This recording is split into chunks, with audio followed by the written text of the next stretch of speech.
नाम की एक लेडी अपनी जिंदगी के सबसे मुश्किल हालातों से गुजर रही है।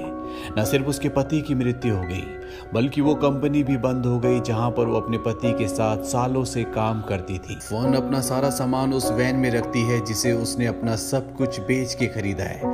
ये वैन ही अब उसका घर है और उसे अब एक लंबे सफर पर निकलना पड़ता है क्योंकि उसे जॉब की तलाश है। कई दिनों तक इसी वैन में रातें गुजारने के बाद उसे अमेज़न में जॉब मिल जाता है, पर ये सीजनल जॉब है, यानी कि ये परमानेंट जॉब नहीं है। कुछ ही वक्त तक उसे यहाँ पर काम करना पड़ेगा। यहीं पर उसकी एक ओल्ड लेडी से मुलाकात होती है जिसकी जिंदगी उसी की तरह है।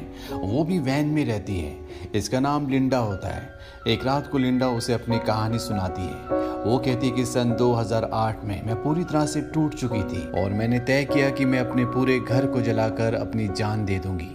तभी मेरी नज़र अपने 2 डॉग्स पर गई जो बिल्कुल मासूम थे, जिन्होंने हमेशा मेरा साथ दिया। इसीलिए मैं ऐसा नहीं कर पाई। मुझे अपनी ज़िंदगी का सफ़र याद आया जिसमें मैंने 12 साल की उम्र में काम करना शुरू कर दिया था। उस वक्त मैं 62 साल की थी। इसके बाद मैंने ऑनलाइन सर्च किया जहां मैंने बॉब वॉल्स का वीडियो देखा जो उन लोगों की मदद करता है जो खानाबदोश हैं, जो सड़कों पर अकेले रहते हैं। वो उन्हें ऐसी टेक्निक सिखाता है जिससे अकेले गाड़ियों और सड़कों में रहने वाले लोगों को मदद मिलती है। वो फन को कहती है कि तुम्हें भी सेमिनार अटेंड करना चाहिए। फन मना कर देती है। कुछ वक्त बाद अमेज़न में फन का काम खत्म हो जाता है। वो काम तलाश करने की बहुत कोशिश भी करती है लेकिन उसे कहीं भी काम नहीं मिलता और अब ठंड भी बहुत ज्यादा बढ़ जाती है और फन फैसला करती है कि वो बॉब के सेमिनार को अटेंड करने के लिए जाएगी। वो उस जगह जाती है और देखती है कि वहाँ पर लिंडा पहले से है। वहाँ पर जितने भी लोग होते हैं सब के सब खानाबदोश होते हैं। ये रात को सब अपनी अपनी कहानियां सुनाते हैं। इन्हीं में एक लेडी अपने दोस्त की कहानी बताती है।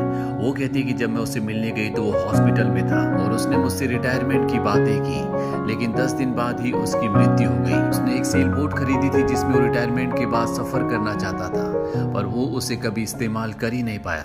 इसीलिए मैंने रिटायरमेंट लिया और खानाबदोशों की जिंदगी जीना शुरू कर दिया। वो सब कुछ किया जो मैं करना चाहती थी। अगली सुबह बॉब और फन बैठे होते हैं। बॉब फन को कहता है कि तुमने अपनी जिंदगी में बहुत कुछ खोया। तुमने अपने पति को खोया, अपनी जॉब खोई, अपने दोस्तों को पीछे छोड़कर आ गई, तुम्हारा गांव भी छूट गया और ये सब इतना आसान नहीं है। हालांकि मेरे पास तुम्हारे सवालों का जवाब नहीं है, लेकिन मैं एक बात जानता हूँ कि तुम बिल्कुल सही जगह पर हो। यहाँ नेचर के साथ तुम्हें तुम्हारे सवालों के जवाब मिल जाएंगे। यहाँ पर जितने भी लोग हैं वो सब तुम्हारी तरह हैं। यहाँ पर आने के बाद अब फन को भी काफी हद तक तसल्ली होती है। फन अब यहाँ पर बाकी नोमैड्स के साथ, यानी कि बाकी खानाबदोशों के साथ सड़क पर रहने के, जीने के तरीके और सर्वाइवल की अलग अलग टेक्निक सीख रही होती है, जिसमें उसे बहुत मजा आता है। एक रात वो यहाँ डांस पार्टी के दौरान एक आदमी से भी मिलती है जिसका नाम डेव होता है। वो फन को बहुत पसंद करता है। ये दोनों एक दूसरे के साथ डांस करते हैं और अब सेमिनार खत्म हो जाता है। फन और सभी यहाँ से निकल जाते हैं। रास्ते में फन की गाड़ी का टायर पंचर हो जाता है। तभी वो देखती है कि उसी के साथ सेमिनार में एक लेडी थी जिसका नाम स्वैंकी है। उसकी गाड़ी वहां पर खड़ी होती है। वो उससे मदद मांगती है। वो कहती है कि मेरे पास एक्स्ट्रा टायर नहीं है। स्वैंकी उसकी मदद करती है और समझाती है कि तुम्हारे पास सारी जरूरत की चीजें होनी चाहिए, नहीं तो कभी भी तुम रात को सड़क पर फंस सकती हो। इसके बाद स्वैंकी फन को बहुत सारी सर्वाइवल की चीजें सिखाती है और धीरे धीरे ये दोनों अच्छे दोस्त बन जाते हैं। एक रात को जब स्वैंकी दवा खा रही होती है तो उससे फन पूछती है क्या तुम ठीक हो। वो बताती है कि डॉक्टर ने मुझे बताया कि मुझे लंग कैंसर है और मेरे पास सिर्फ 7 और 8 महीने हैं, जिस वक्त को मैं हॉस्पिटल में नहीं बिताना चाहती, बल्कि वो सब कुछ करना चाहती हूँ जो मुझे अच्छा लगता है। मैं एक बार फिर से अलास्का जाना चाहती हूँ ताकि मेरे साथ मेरी अच्छी यादें हमेशा रहें। स्वैंकी को अपनी जिंदगी के अंत का कोई भी दुख नहीं होता। वो कहती है कि मैं 75 साल की हो चुकी हूँ, मैंने बहुत लंबी जिंदगी जी है और मेरे पास बहुत सारी अच्छी यादें भी हैं। फन अपनी जिंदगी में हर किसी से कुछ न कुछ सीख रही होती है। ये दोनों साथ में काफी वक्त बिताते हैं और इसके बाद ये दोनों अपने अपने सफर पर निकल जाते हैं। पर अब फन का नजरिया पूरी तरह से बदल चुका है। वो रास्ते में आने वाली हर एक चीज को एंजॉय कर रही होती है। ऐसा लगता है कि वो प्रकृति के साथ मिल चुकी है। इसी तरह से सफर में आगे चलते हुए उसे नेशनल पार्क में कैंप होस्ट की जॉब मिल जाती है, जहां पर उसकी मुलाकात डेव से होती है जिसने उसके साथ एक पार्टी में डांस किया था। यहाँ पर लिंडा भी आती है जो फन के साथ अमेज़न में जॉब करती थी और ये यहाँ पर बहुत अच्छा वक्त बिताते हैं। लिंडा कुछ दिनों बाद यहाँ से चली जाती है और अब डेव और फन यहाँ पर रह जाते हैं। और एक दिन फन अपनी वैन से सामान निकाल रही होती है क्योंकि उसकी वैन में चींटियां आ गई होती हैं। तभी डेव भी वहाँ पर आ जाता है। वो उसकी मदद करना चाहता है लेकिन फर्न उसे मना करती है। डेव जबरदस्ती एक बॉक्स उठा लेता है और तभी उसमें से नीचे से बहुत सारा सामान गिर जाता है। इस सामान में वो प्लेट भी होती है जो फर्न के पिता ने उसे हाई स्कूल से ग्रेजुएशन पास करने के लिए दी थी, जो अब टूट चुकी है। फर्न को इस बात से गुस्सा आता है और वो गुस्से से डेव को वहां से जाने के लिए कहती है, पर बाद में उसे एहसास होता है कि उसे डेव से इस तरह से बात नहीं करनी चाहिए थी। यहाँ नेशनल पार्क में कुछ और भी लोग आए होते हैं जो इस बात से बहुत प्रभावित होते हैं कि फर्न एक नोमैड की यानी कि खाना बदोश की जिंदगी जीती है। दरअसल हर कोई इसी तरह से जीना चाहता है, पर सब अपनी जिंदगियों में फंसे हुए हैं। और फर्न डेव से मिलने के लिए उसकी गाड़ी में जाती है। वो देखती है कि डेव बीमार है। वो डेव को हॉस्पिटल में एडमिट करवा देती है जहाँ उसकी एक छोटी सी सर्जरी होती है। इसके बाद ये दोनों बहुत अच्छे दोस्त बन जाते हैं। कुछ वक्त बाद ये दोनों एक रेस्टोरेंट में जॉब करना शुरू कर देते हैं, जहाँ एक रात को डेव का बेटा फर्न के पास आता है और वो उसे बताता है कि डेव बहुत जल्दी दादा बनने वाले। मैं चाहता हूँ कि वो अपने पोते से मिलने के लिए आए। अगली सुबह फर्न ये बात डेव को बताती है। डेव ये सुनकर खुश होता है, लेकिन वो वापस जाने में थोड़ा हेजिटेट होता है। वो कहता है कि जब मेरा बेटा छोटा था तो मेरे पास उसके पास जाने का टाइम नहीं था, और जब वो बड़ा हुआ तो उसके पास मेरे लिए टाइम नहीं था। वो अपनी चीजों में बिजी था और मैं अपनी चीजों में। फर्न कहती है तुम्हें इन सब चीजों के बारे में ज्यादा नहीं सोचना चाहिए और अपने होने वाले पोते से मिलना चाहिए। वो डेव को एनकरेज करती है। डेव उसे कहता है कि तुम भी मेरे साथ चलो। फर्न कहती है कि मैं तुम्हारे साथ नहीं चल सकती, लेकिन हो सकता है कि कभी मैं तुमसे मिलने के लिए आऊं। अगली सुबह डेव फर्न की गाड़ी में आता है, लेकिन उस वक्त वो सो रही होती है, इसीलिए उसे डिस्टर्ब किए बिना वहां से निकल जाता है। हालांकि फर्न की आंखें खुल जाती है और वो डेव को जाते हुए देखती है। फर्न की जिंदगी एक बार फिर से उसी तरह शुरू हो जाती है जिस तरह से पहले थी। वो जगह जगह जाती है, नए नए लोगों से मिलती है और अब उसे एक नया जॉब मिलता है जो कि शुगर बीट प्रोसेसिंग प्लांट में होता है। यहाँ पर जब वो काम कर रही होती है तो उसकी गाड़ी खराब हो जाती है। जब वो रिपेयरिंग के लिए जाती है तो वहाँ पर उसकी गाड़ी में बहुत ज़्यादा खर्चा होता है। उतने पैसे उसके पास नहीं होते। हालांकि वो अपने एक दोस्त से मदद भी मांगने की कोशिश करती है, पर वहाँ से उसे कोई मदद नहीं मिलती। इसीलिए वो कैलिफोर्निया अपनी बहन के घर चली जाती है। कुछ दिन वहाँ रहने के बाद फर्न वहाँ से जाना चाहती है, पर उसकी बहन चाहती है कि फर्न उसी के परिवार के साथ रहे। वो कहती है कि तुम हमेशा से बहुत बहादुर थी, तुमने बहुत जल्दी घर छोड़ दिया और अपने हस्बैंड की डेथ के बाद तुमने नोमैड की जिंदगी जी। तुमने हर एक फैसला अपनी जिंदगी में बहुत बहादुरी से किया। तुम्हें पता था कि हमेशा तुम्हें क्या चाहिए, साथ ही तुमने हमेशा मेरा भी ध्यान रखा। मैं चाहती हूँ कि अब तुम मेरे साथ रहो। लेकिन फर्न एक घर में चार दीवारी में कैद होकर नहीं रहना चाहती। ये बात उसकी बहन समझ जाती है। वो फर्न को कुछ पैसे देती है। अगली सुबह फर्न अपनी गाड़ी ठीक करवा कर वहां से निकल जाती है और एक बार फिर से अपने सफर में आने वाली हर एक चीज को वो बहुत एंजॉय करती है। वो नेचर को एक्सपीरियंस करती है जैसा उसने पहले कभी नहीं किया होता। इसी तरह से सफर में आगे बढ़ते हुए वो डेव के घर पहुंचती है, जहां पर वो डेव के परिवार से मिलती है। डेव भी फर्न को देखकर बहुत खुश होता है और एक रात को फर्न डेव से कहती है कि तुम्हारी गाड़ी के टायर्स में हवा नहीं है।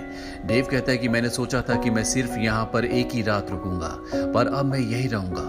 मैं चाहता हूँ कि तुम भी यहीं पर रुक जाओ। मुझे तुमसे बात करना, तुम्हारे आसपास रहना अच्छा लगता है। मैं तुम्हें बहुत पसंद करता हूँ। इस बारे में मैंने अपने परिवार से बात भी कर ली है, वो भी तुम्हें बहुत पसंद करते हैं। लेकिन फर्न उसकी बात का कोई भी जवाब नहीं देती। वो उसके परिवार के साथ कुछ दिन रहती है और एक बार फिर से अपने सफर पर आगे निकल जाती है।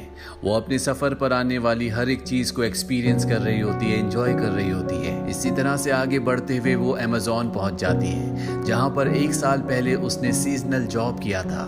यहाँ पर सीजनल जॉब दोबारा से शुरू हो चुकी है, यानी कि उसे नोमैड की जिंदगी जीते हुए पूरा एक साल हो चुका है। सीजनल जॉब खत्म होने के बाद वो एक बार फिर से बॉब की वर्कशॉप में जाती है, जहाँ पर वो सभी पुराने लोगों से मिलती है। पर अब स्वैंकी की मृत्यु हो चुकी है, जिसे लंग कैंसर था। रात को सभी उसे श्रद्धांजलि देते हैं। अगली सुबह दिखाया जाता है जहाँ पर फर्न और बॉब बैठे। फर्न बताती है कि मेरे पति कभी भी अपने पेरेंट्स को नहीं जानते थे और ना ही कभी हमारे बच्चे हुए। अगर मैं उन्हें कभी छोड़कर चली जाती तो कभी रह नहीं पाते, इसीलिए मैं उस जगह से कभी निकल नहीं पाई। उन्हें अपनी कंपनी, अपना काम बहुत पसंद था। सभी लोग उनसे बहुत प्यार करते थे, इसीलिए कभी भी हम उस शहर से, उस घर से बाहर नहीं निकल पाए। मैंने अपनी पूरी जिंदगी यादों में ही निकाल दी। बॉब बताता है कि मैं अपने बेटे के बारे में कभी बात नहीं करता। अगर आज वो जिंदा होता तो 33 साल का होता। आज से 5 साल पहले उसने सुसाइड कर लिया था। वो दिन मेरी जिंदगी के बहुत मुश्किल दिन थे। हमेशा मुझे ऐसा ही लगता था कि मैं अपने बेटे के बिना इस धरती पर कैसे जी सकता हूँ। लेकिन धीरे धीरे मुझे एहसास हुआ कि मैं लोगों की मदद करके अपने बेटे की जिंदगी को एक सम्मान दे सकता हूँ, और मैंने ये काम करना शुरू कर दिया। यहाँ सभी वो लोग आते हैं जिनके दिल में दुख है, जिन्होंने अपनों को खोया है, और इस काम में सबसे ज्यादा मुझे ये पसंद है कि इस काम में कभी भी फाइनल गुड बाय नहीं होता। हमेशा हम ये कहते हैं I'll see you down the road, और ऐसा होता भी है। मैं उनसे कहीं ना कहीं सड़क पर टकरा जाता हूँ, और जब भी ऐसा होता है तो मेरे दिल को विश्वास होता है कि मैं अपने बेटे से कहीं ना कहीं दोबारा जरूर मिलूंगा। तुम भी अपने पति से एक दिन कहीं ना कहीं किसी न किसी दुनिया में जरूर मिलोगी, जिससे तुमने बहुत प्यार किया था, और तब तुम दोनों एक दूसरे के साथ बिताए हुए पलों को बहुत याद करोगे। कुछ वक्त बाद फन उसी शहर में वापस लौट आती है जहां पर वो अपने पति के साथ रहा करती थी। कंपनी बंद होने की वजह से पूरा शहर अब लोग छोड़कर जा चुके हैं। वो अपने घर में भी जाती है जहां उसने अपने पति के साथ पूरा जीवन बिताया था। वो बहुत इमोशनल हो जाती है, लेकिन पिछले 1 साल के सफर ने उसे जीवन में इतना कुछ सिखाया है जो शायद उसने पूरी जिंदगी नहीं सीखा था। वो एक बार फिर से अपनी गाड़ी में बैठकर अपने सफर पर निकल पड़ती है। फर्न की जिंदगी से और इस कहानी में जितने भी पात्र हैं उन सब की जिंदगी से हमें एक बात पता चलती है, इस दुनिया में हर इंसान हर किसी को खोता है। बहुत सारी ऐसी चीजें हैं जो इंसान के हाथ में नहीं है, वो इंसान कंट्रोल नहीं कर सकता, पर वो लोग जो उसी दुख उसी लम्हे के साथ रह जाते हैं वो कभी भी जिंदगी में कुछ सीख नहीं पाते। और जिन लोगों के अंदर हालातों से लड़ने की, आगे बढ़ने की चाह होती है, वो न सिर्फ अपनी जिंदगी में बहुत कुछ सीखते हैं बल्कि दूसरों की जिंदगी में भी एक बहुत बड़ा रोल प्ले करते हैं। जैसे कि बॉब की जिंदगी, उसने अपने बेटे को खोने के बाद भी अपनी जिंदगी को एक नया मोड़, एक नया मकसद दिया, जिससे उसने कई लोगों की मदद की। तो ये थी सच्ची कहानी फिल्म नोमैडलैंड की। इस फिल्म को 93rd ऑस्कर अवार्ड्स में 3 ऑस्कर्स मिले। पहला बेस्ट पिक्चर के लिए, दूसरा बेस्ट डायरेक्शन के लिए, और तीसरा इस फिल्म की लीड एक्ट्रेस को, जिनका नाम है फ्रांसिस मैकडॉर्मेंट, उन्हें उनकी बेहतरीन परफॉर्मेंस के लिए बेस्ट एक्ट्रेस का ऑस्कर अवार्ड मिला। ये फिल्म ईयर 2020 में रिलीज हुई थी। IMDb पर इसकी रेटिंग है 7.4। उम्मीद करते हैं कि ये सच्ची कहानी आपको पसंद आई होगी।